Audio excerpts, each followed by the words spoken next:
When the invitation arrived, I thought it was a joke. A real, sealed invitation, written in elegant flowing glyphs translated into flawless English across my personal implant.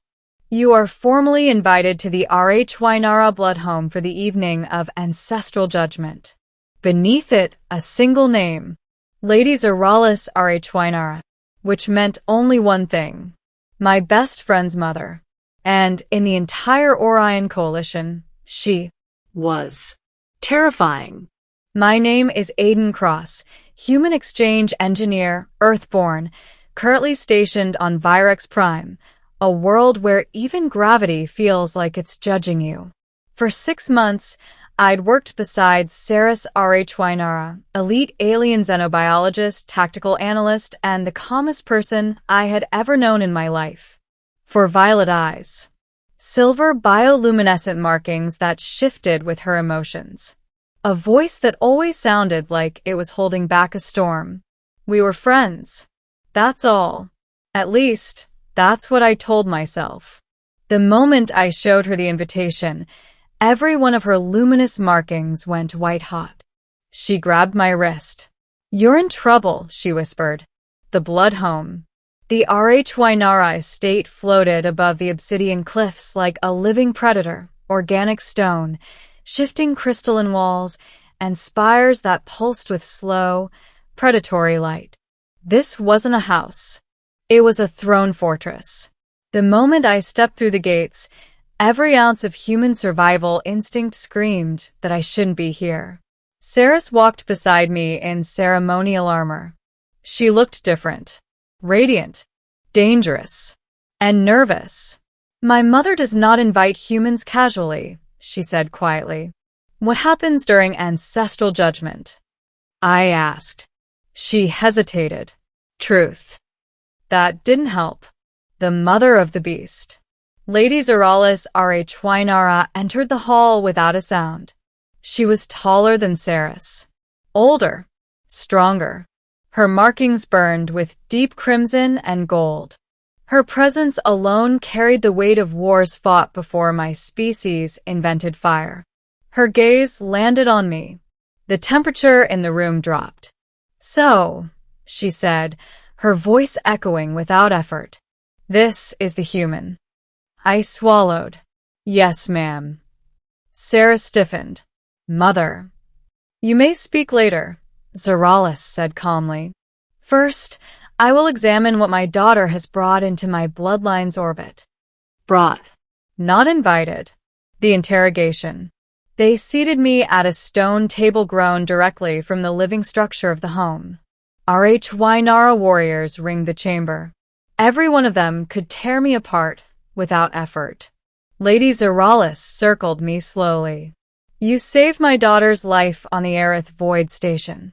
"Yes," I said. "You disobeyed direct retreat orders to do so." "Yes." "You were critically wounded." "Yes." She stopped in front of me. "Why?" The room went silent. I could have said duty, or protocol, or alliance. Instead, I answered honestly. Because I couldn't let her die. Saris's breath caught. The warrior's markings flickered. Lady Zoralis studied me for a long moment. "Dangerous answer," she said. She extended one clawed finger and touched my chest. A surge ripped through my nervous system. The world shattered into memory. Trial of truth. The Rhy matriarchs couldn't be lied to. They didn't ask questions. They relived your intent. She saw everything. My first day on Virex Prime.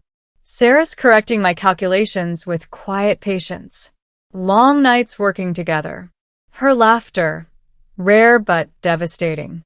The moment on Aerith Void, when debris tore through her shield, and I ran without thinking.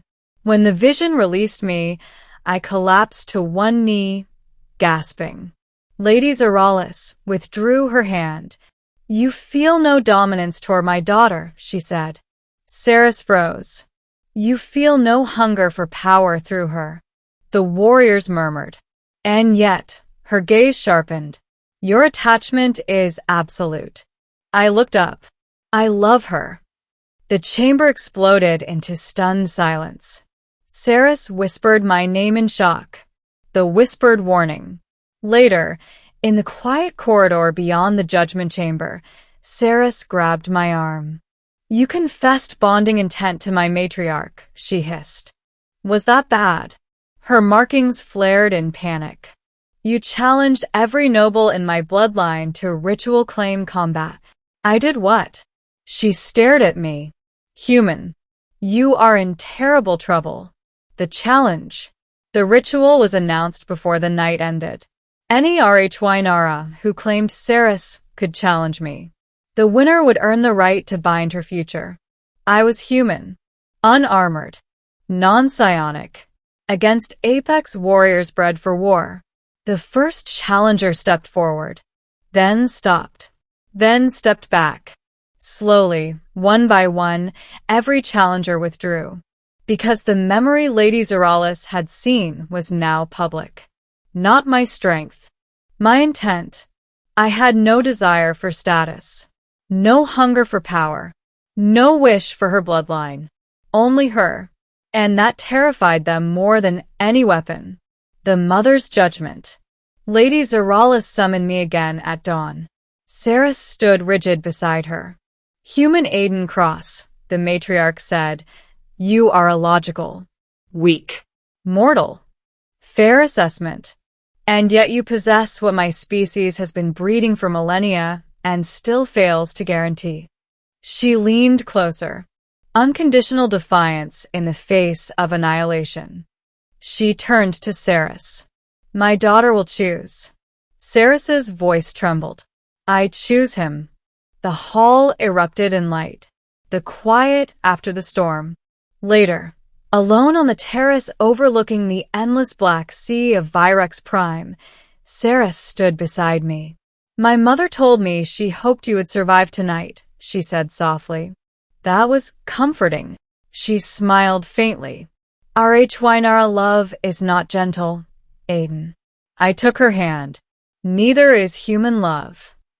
She leaned into me.